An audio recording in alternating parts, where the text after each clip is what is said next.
everybody still hear me? Thumbs up, thumbs down. I can't see. I can see Sharita. Sharita, can you hear me?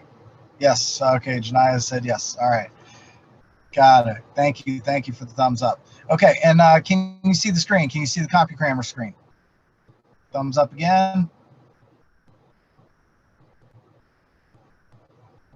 All right. Okay. Perfect. All right. So we're going to look at a few different things. There are some options here. And because I'm mobile, I won't be able to see your answers if I'm on the CompuGrammer screen. So I'll need you to kind of take yourselves off mute if you can and join in. If you can't take yourself off mute, then put in the chat. I won't necessarily hear you, or see the chat until I jump back in and get off the CompuGrammer screen, because typically I usually have more than one screen, and this time I don't. All right, so that being said, I'm going to look at where does everyone feel like they need help. So we can do the general practice exam, or we can do some individual things. So as you see, there's property ownership, land use regulations, valuation and market analysis, financing. When you're doing your studying, where do you find that would be the most helpful for us to do a practice of? So which area? I'm going to leave it up to you to kind of give you the best options that are available to you. So who's got some areas where they need some help, or they like to learn more and get better at?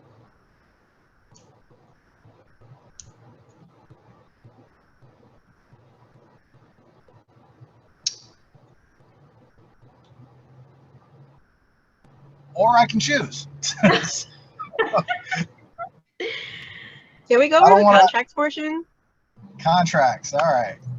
So we got contracts. Let's go do that. Okay.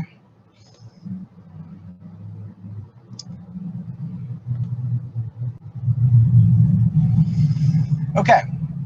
So the term specific performance refers to the right of either party to cancel the contract, provided legal notice is given, the agreement of all parties of the contract, a legal procedure or action brought by either the buyer or the seller to enforce the terms of the contract, or an executed contract in which all elements of the contract have been specifically fulfilled.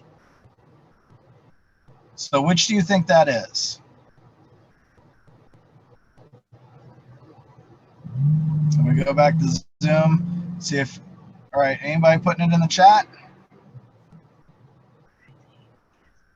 Or answering out loud?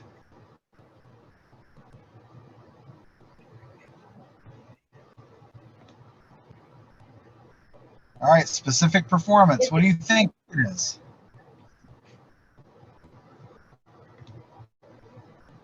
If you're talking, I can't hear you. I can hear something, but I don't hear anybody giving me an answer. And I don't see it in the chat. Is it specific? C? So legal procedure action brought by either the buyer or the seller to enforce the terms of the contract. That would be correct. So it is C. All right. So yeah, specific performance is a remedy of law. So when think about specific performance, you're making them fulfill the contract. You're making them do the thing that they agreed to in the contract. So that's what specific performance refers to. All right, next question. If a broker receives two offers for the same house at the same time, one from the agent of a cooperating broker and another from his own agent, the broker should submit the cooperating broker's offer to the seller first, reject both offers, submit both offers, or submit his agent's offer to the seller first. Now this one should be easy. C. All right, so C. Submit both offers. That is correct. All right, so yeah, it's always in basically as soon as you get them. So offers should be submitted to the seller as soon as they're received. That way there's no issues. It doesn't matter the offer. Remember, even if your seller has told you, I'm not going to accept any offer under $150,000, and you get an offer for $50, your job and the law requires that you present all offers presented to you. So it doesn't matter what the seller says, like, don't show me any. Just remind them that legally you are required to present any and all offers to the seller. So don't shoot the messenger.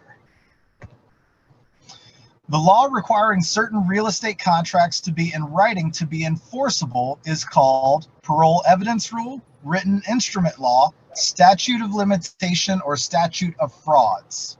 D. D, I hear D. Anything else? Going once, going twice. D is correct. Statute of frauds. All right, so let's move on. Oh, sorry.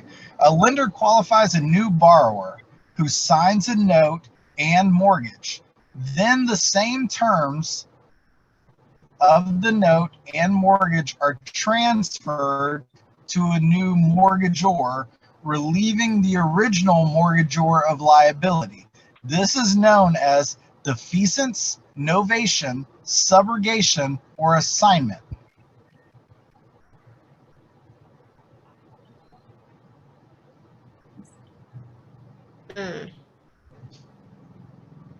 D. I think I don't know. I don't know. B or D? D. I said D, but I kind of think it's novation. It is novation. So the correct answer is novation. So the substitution of a new contract with the withdrawing party relieved of liability is novation. So that's when the withdrawing party is relieved of liability, it's novation.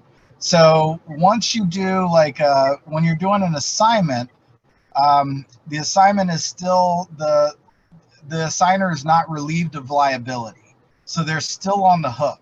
So if something happens, the original person in the contract, the original mortgagor, would still have liability. So when they're taking out the liability, that's novation. Does that make sense? So just remember the liability part of this. Novation is removing the liability. Assignment, you keep liability. Okay? A seller signs a listing agreement that commences today and ends on December 31st of this year. The listing agent tries as hard as possible, but simply cannot find a buyer who is interested in the property. After the first of the year, the listing is terminated by unilateral agreement, expiration, statute of fraud, or seller rescission.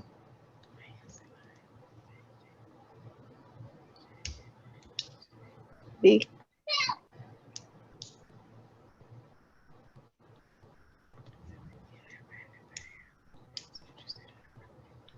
All right. You say B or D? B. B. All right. Expiration. That is correct.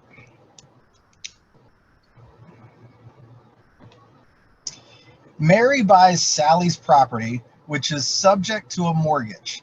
After 5 years of payment, Mary defaults and misses a payment. Which is the appropriate remedy for the original mortgagor? Sue only Sally, as Mary took only the property subject to a mortgage and there was no assumption.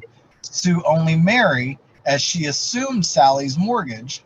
Sue Mary and Sally, as they are both liable on the mortgage. The mortgagor has no recourse since there was no assumption.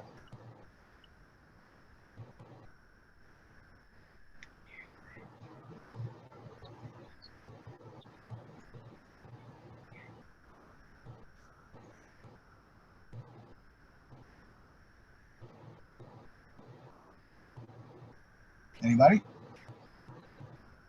Let me check, see if there are any answers in the Zoom. C. C? All right. So Sue Mary, as they're both liable on the mortgage. I would actually say that's no. because the mortgagor has no recourse since there was no assumption. So if they bought the property, they went through it, because the mortgage is due and payable upon transfer. And if they did not get paid on that transfer, like the mortgagor has no recourse because they've gotten 5 years of payment from someone else, but Sally sold the property, and it's up to it's due and payable at that time.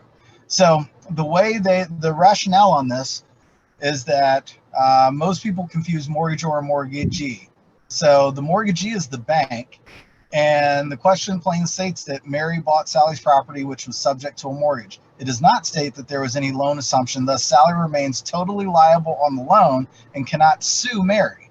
The bank, which is the mortgagee, can only sue Sally as there was no assumption. So that's the thing. You got to remember, Sally is the mortgagor. So, Sally can't sue anybody.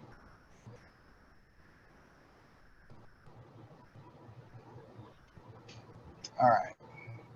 That makes sense. I was thinking they were both on the same. Never mind. I was thinking of something else. Yeah, because the mortgagee is the bank. The mortgagor is Sally at that point. So, again, Sally can't sue Mary because, there was no assumption. So that leaves Sally out on her own. The bank can sue. So they'll sue Sally for, coming for the loan.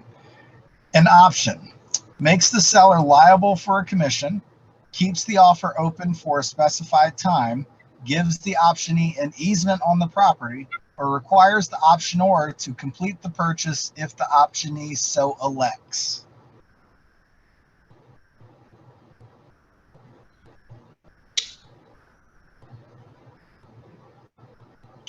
What are we thinking? B. B? All right, let's see. Keeps the offer open for a certain time. I'm going to say it's incorrect because it requires the optioner to complete the purchase if the optionee so elects. So an option is like, hey, if you decide to sell, I want first right of refusal on buying your property. So it's a unilateral contract. Only one person has to perform in that contract. So the other person, the optionee, does not have to actually complete the contract. So, the optionee is the person who made the option, and then they can say, hey, I want to buy it if you sell. But then the seller's like, look, we want this much. And the optionee says, no, I don't want it. Then that option becomes null and void.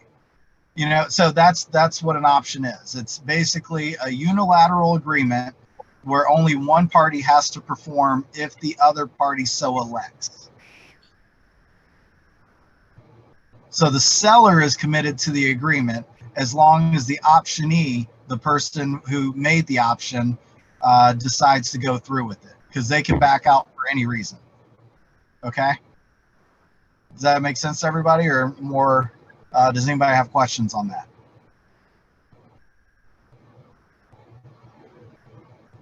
All right. I don't hear anything, so moving on. When an offer is presented, the seller may accept the offer so it becomes a contract, reject the offer, all of the answers listed, or make a counteroffer. D. D? Okay. Just kidding. I'm in C. All right. C. C. That is correct. All of the answers. So you have three options whenever you get an offer. You can reject, accept, or make a counter. Those are your options. A broker deposits a buyer's $500 earnest money check into the broker's personal checking account. The broker is guilty of capitalization, commingling, cooperation, or condemnation. B. B, commingling. That's right. Remember, mingle, to mix funds. You're mixing. So commingling is mixing of funds. So when you're mixing, anytime you get that money, it has to go into a trust account. It has to go into the broker's trust account, especially for that. A buyer made an earnest deposit of $500 on a $40,000 house, but withdrew the offer before the seller accepted it.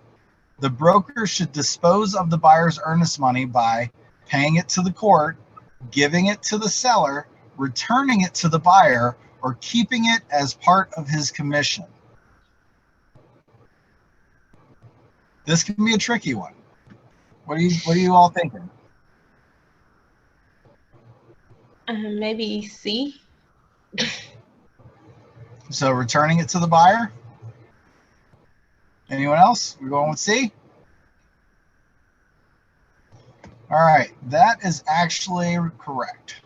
So you don't have a contract. Since there was no contract performed, you give it back to the buyer. If there was a contract, you would be required to give it to the need to pay the earnest money deposit to the court, or hold the earnest money until a written agreement by both parties instructs the broker on what to do with the money. So because no contract was formed, you give it back to the buyer. If a contract was formed, you give it to the court or hold it until a written agreement on where to send the money is drawn up. You would not give it back to the buyer if a contract was formed. So just know that difference, because that more than likely will come up on the test on where does earnest money go if a contract's been formed or if it hasn't been formed. So know at what point. Actually, that's a good question. At what point is a contract formed?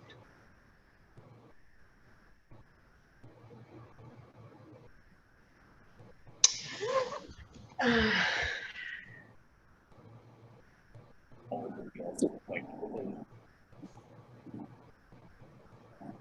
Put it in the chat too. A mutual agreement? an offer So- is accepted. But at what point is the contract formed? Because the offer can be accepted, but when is the actual contract formed? Meeting of the minds? I don't know. So a contract is formed upon conveyance. So once it has been conveyed. So here's the thing. So this actually came up on a lawsuit down in North Carolina on an agent that I worked with. She told the buyer that the seller has signed and she called it a contract. She said, sign the contract, and that she would be sending it over. She never sent it over, and she conveyed that it was signed. Now, they fought that and because the seller decided that he didn't want to sell to them and wanted to back out. The buyer fought it and said, we have an agreement.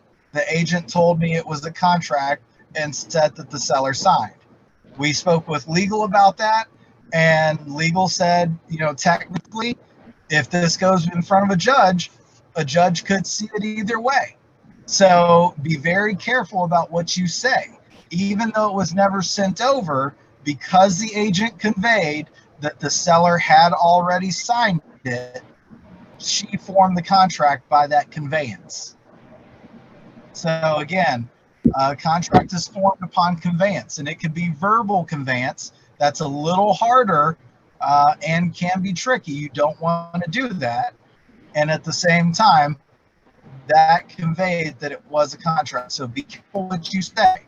Until you send it and it's final that you've sent it over to the other side, it is an offer.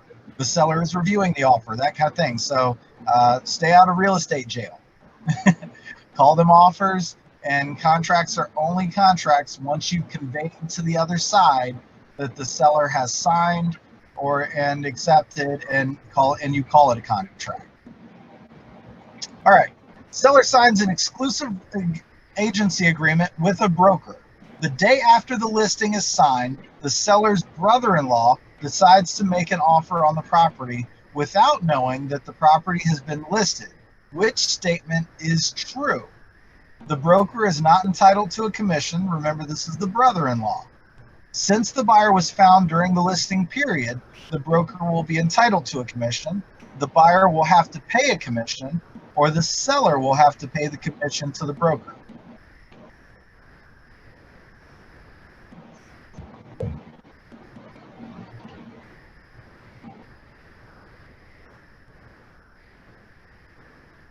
Which is true?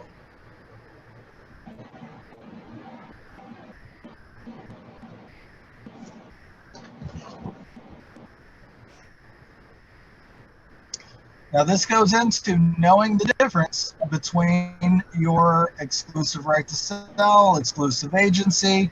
So which one is this?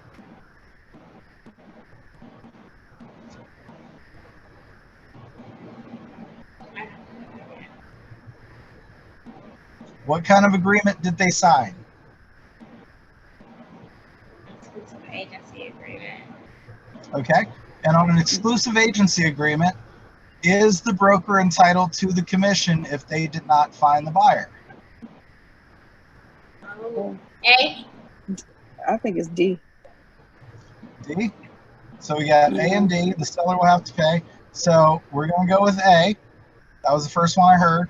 And that's correct. The broker is not entitled to a commission because it is exclusive agency.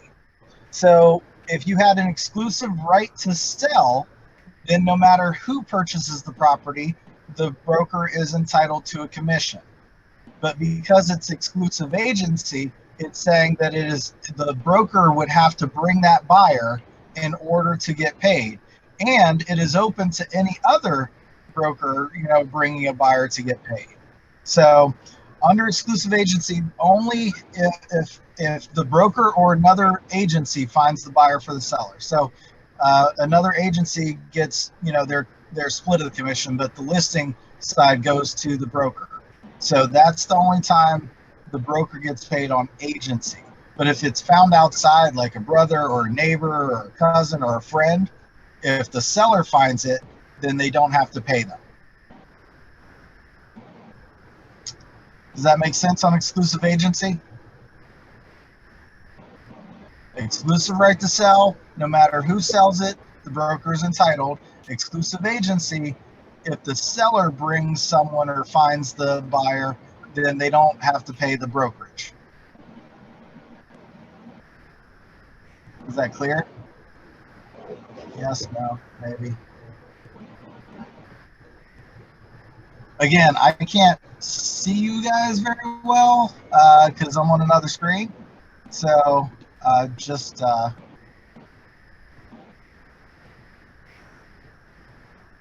right.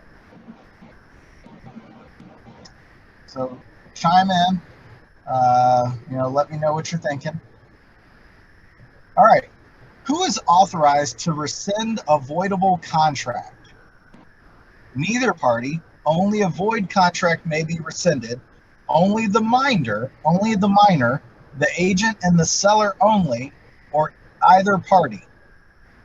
So who is authorized to rescind a voidable contract?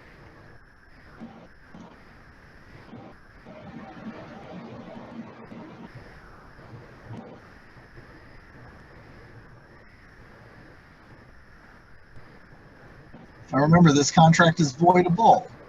So who's authorized? Is it either party? All right, so I got a B in the chat, and I got either party. So I got only the minor and either party. All right, so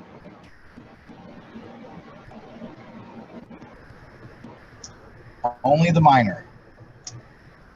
So yeah, it's only the minor can get out of a voidable contract. So it's only by the injured party. So it can't be either party. It has to be the injured party. And a minor is never held accountable in a real estate contract. So, the answer to that is only the injured party. And again, only the minor is not held in any real estate contract And a void contract isn't a contract at all. So if it's already void, because it lacks one of the essential elements, then it's not a contract. It's unenforceable. An agreement of sale is a contract between buyer and broker, seller and broker, seller, buyer, and mortgagee, or buyer and seller.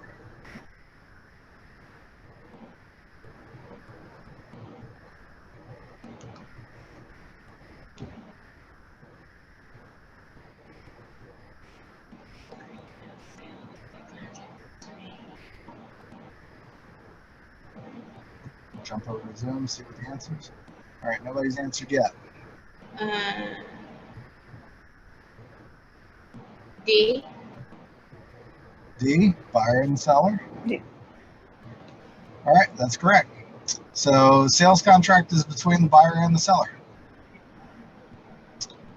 If upon a receipt of purchase under certain terms, the seller makes a counteroffer, the prospective purchaser is bound by the agent's decision, bound by the original offer, relieved of the original offer, or bound to accept the counteroffer.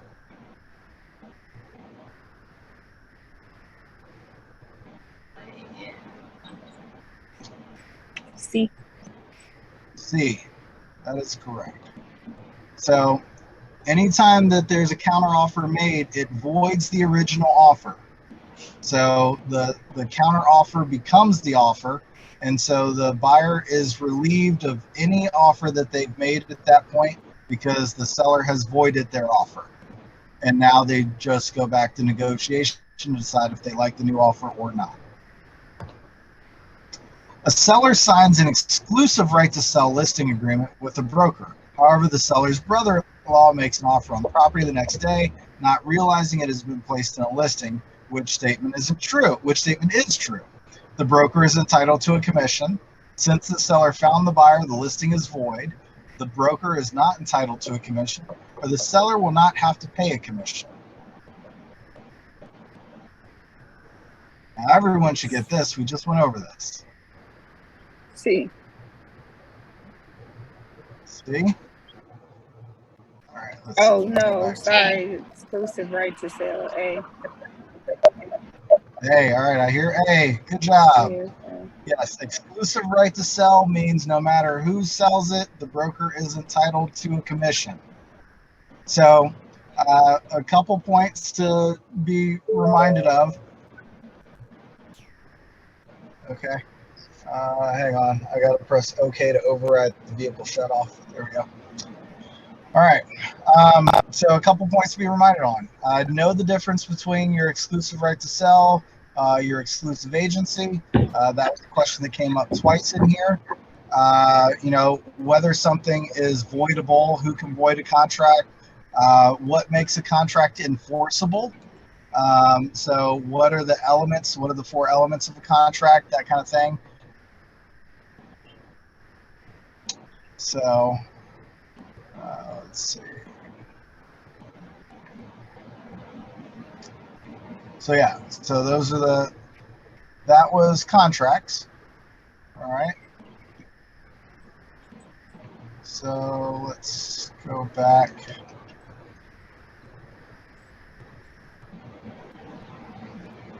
All right. So we did contracts.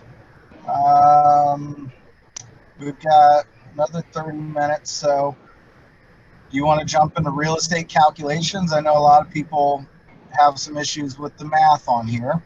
Or is there another area that you want to focus on?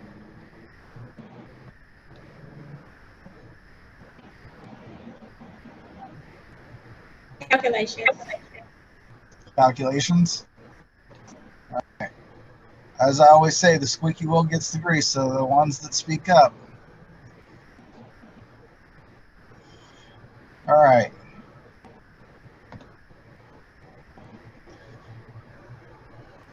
Taxes are based on an equalization factor of 1.25 of market value. This year, the school system collects 13 mills per $1 of assessed value. Calculate the annual school tax for a property valued at $193,000.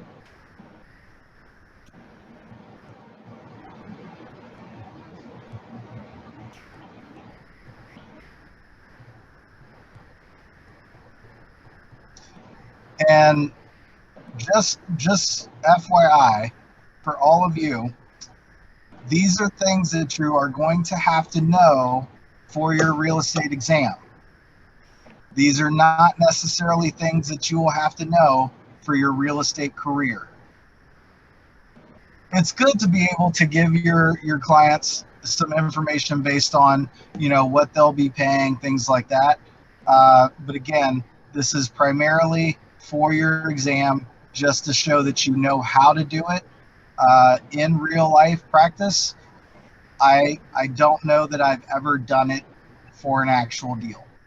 So I have calculated seller net sheets. I've calculated, how much tax they would have to pay at closing, that kind of thing.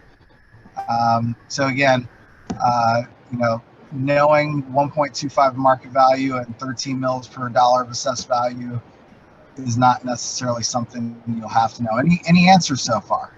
I'm just talking while you're working. A? Okay.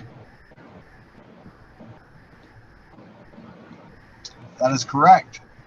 So the first thing to do is calculate the equalization factor. So assessed value divided by the equalization factor. The assessed value is 193 divided by 1.25, and that equals the assessment ratio.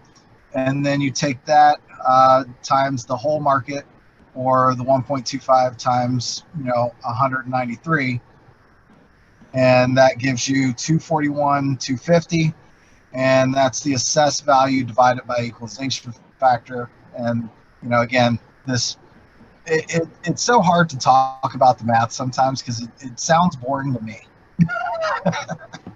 So, but again, doing the math, you're basically, the 13 mils times the 241,250 divided by 1,000.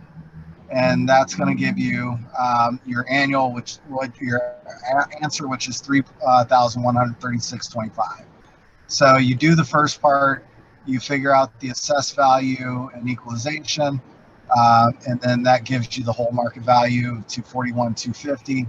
And then you take that and divide it by, you take the 13 mils times that number and divide it by 1,000, gives you your answer.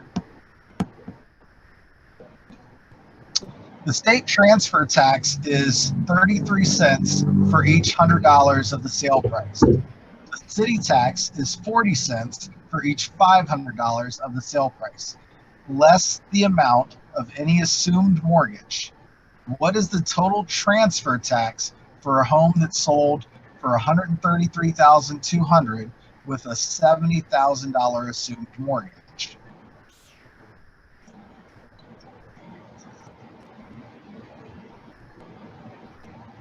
I'll give you some time to work on this.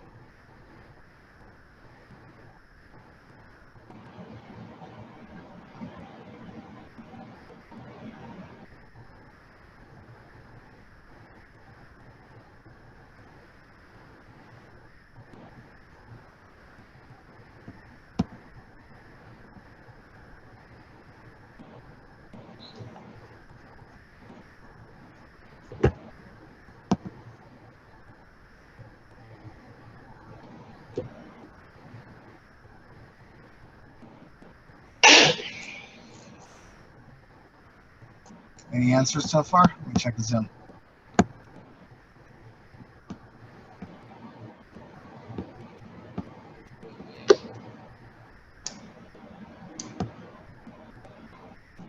Nothing yet.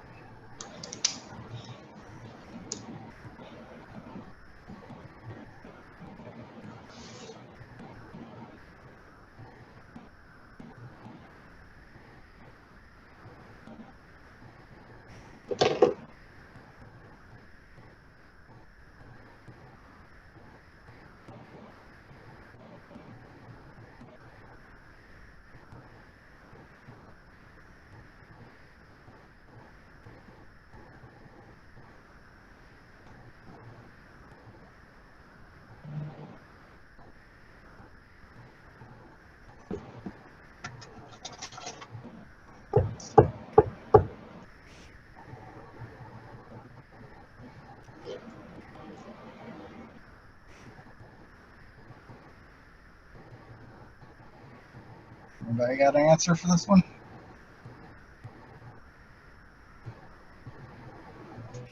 I feel like I'm missing a step. I came close or something. But I ain't gonna say. Okay. What is going on? I don't know.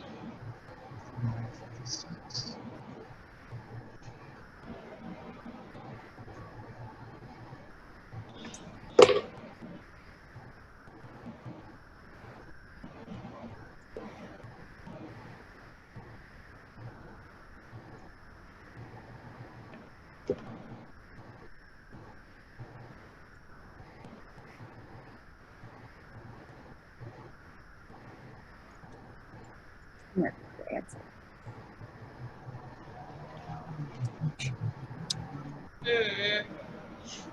What are you guys thinking? A, B, or C? If you were close, maybe that was, maybe you were pretty close.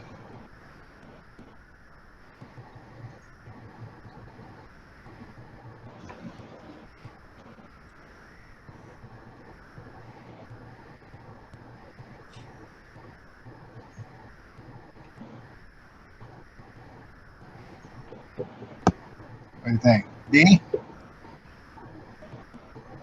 A?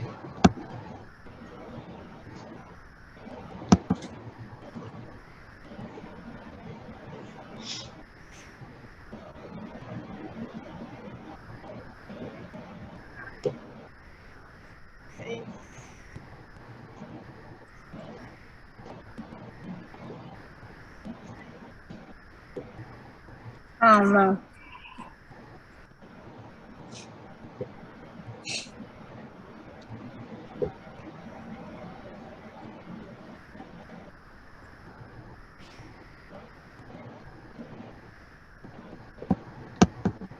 It's B.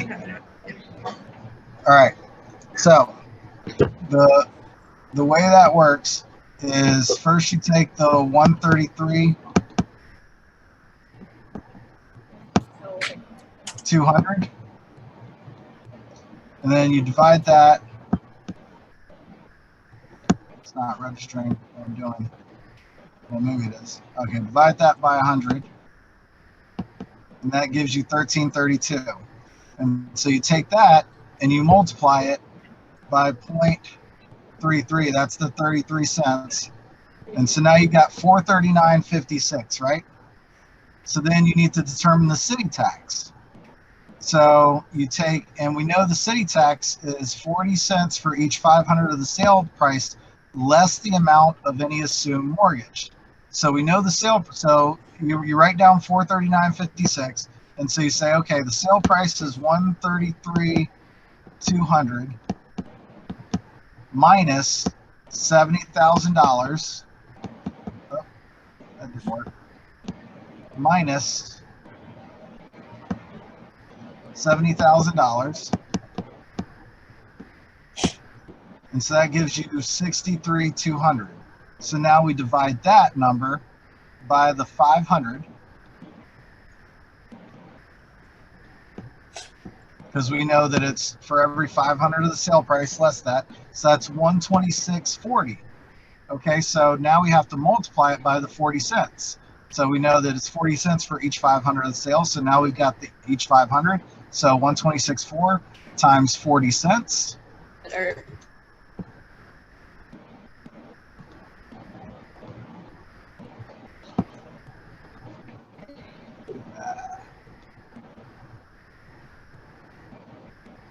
we go. 40 cents. So that gives you $50.56. So then you add the state and city taxes together, the 439.56 plus the 50.56, and that gives you 490.12.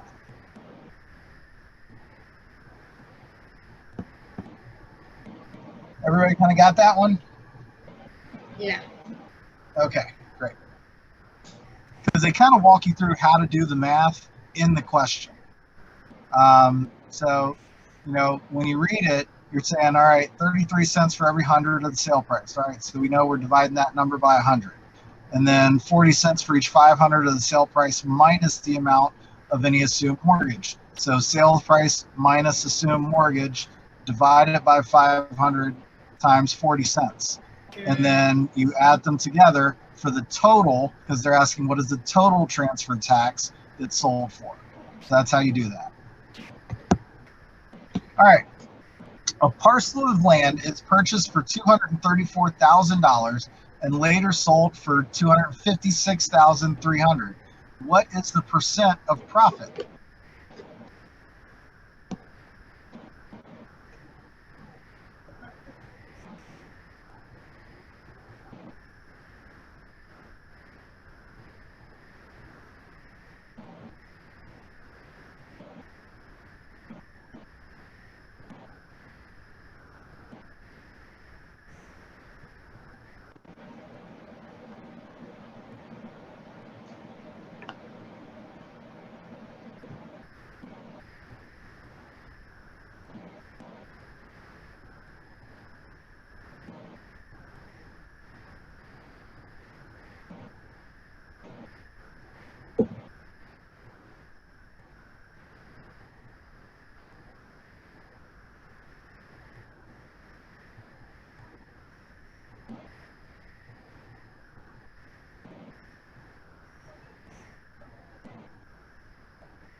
Anybody?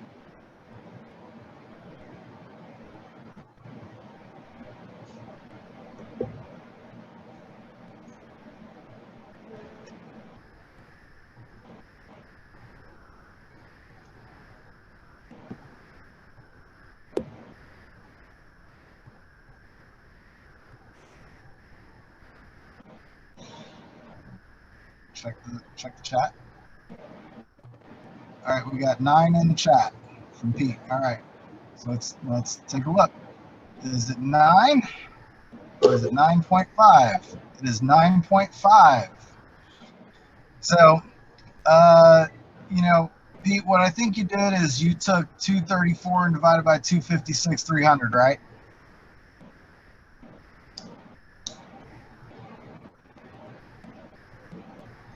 And you came up with like 0.91299 or whatever. So another way to do that is when you want to check your math, you can take, basically you're saying you look at the difference. The best way to do it is to take the number divided or subtract it by the other number. Now you get 22.3. And so you take 22.3 divided by the original or the final number, or the original number, I'm sorry, the 234, which you started with, and that gives you the percentage of profit. So another way to do it is if you made that mistake, to check your math, you do 234,000 multiplied by 1.09. And that gives you 9% over the full value, and you'll come up with a number that's different than 256,300. And so if you do 1.095, it actually comes up slightly less at like 256, 230, but you're closer. So it gives you an idea of like, okay, that's probably the right answer, not the other one. But you want to find the difference, and then you want to take that number divided by the original number, and that's going to give you the 9.5% to give you the correct answer. Everyone following how that math goes? Did you say no or yes? Yes. Okay. All right. A salesperson receives a commission of $5,940 as half of the total commission. The sale price of the property was $198,000. What rate of commission did the broker charge?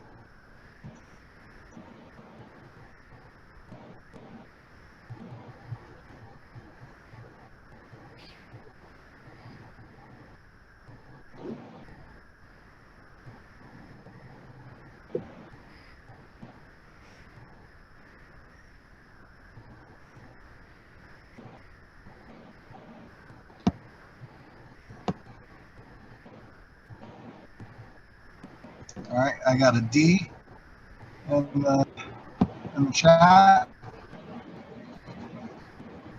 And that would be correct. All right. So, the first part is you double the original commission, and that gives you 11,880.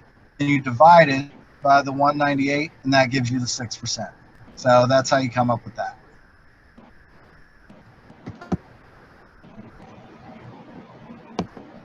All right.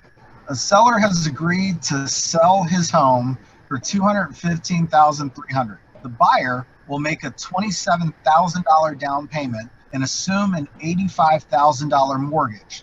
What is the transfer tax if the state tax rate is 12 cents for each $100 paid in cash at the time of the transfer?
In cash. I'm gonna transfer it wrong.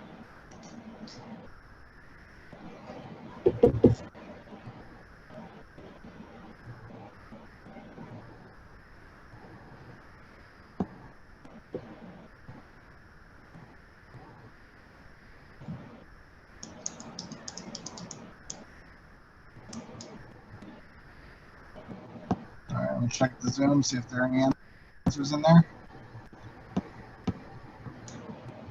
All right, nobody yet.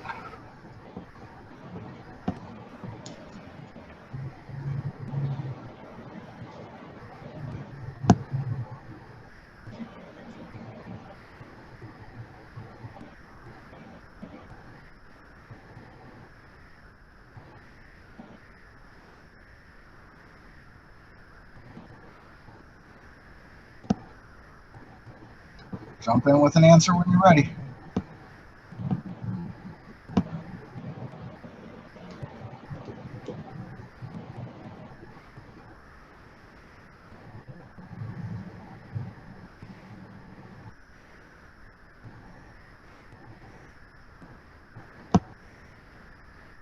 All right, we got a B in there. All right.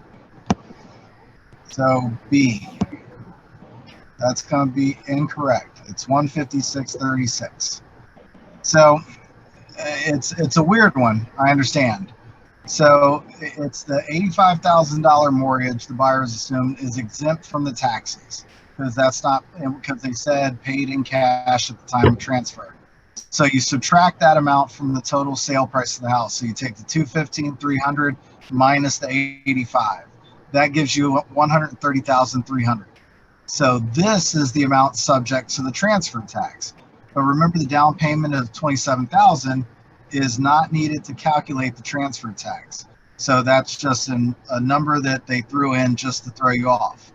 So now you calculate the taxable parts. You take that 133, that 130,300, and you divide that by 100 because we know that it's for every $100 paid in cash. So that gives you 1303. Then you multiply that by 0.12, and that gives you 156.36. So the question again asked you, what was the transfer tax if the state tax rate is 0.12 cents for every $100 paid? Now, a couple things we can do right off the bat. We know that it's not going to be $156,300 in transfer tax, so we can take that number right out of there right away. We also can assume that even if we had the full amount, and let's call it the 215,300 divided by 100 equals 2153 times 0.12. So that total amount is 258.36. So we know that any number above 258.36 is automatically out. So that was an easy way to kind of get the understanding on this, is any number above 258 is automatically out, because the full price, even if it went for the full price, the transfer tax wouldn't be higher than that number. Does that make sense? So a lot of times you can eliminate certain things because there was one different than all the rest. All the other numbers were really high numbers. So you can just say, okay, well, I know it's not anything under 258, so obviously it's 156. So sometimes you can do that on these questions. Does that help? Is that helpful?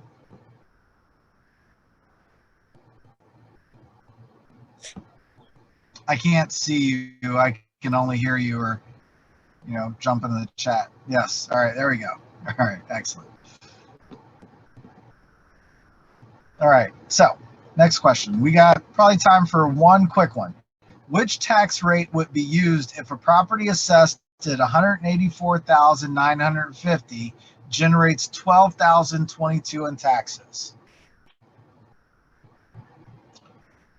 And what is a mill? How many is it? Hundreds, thousands, tens of thousands? What is it? What's a mill?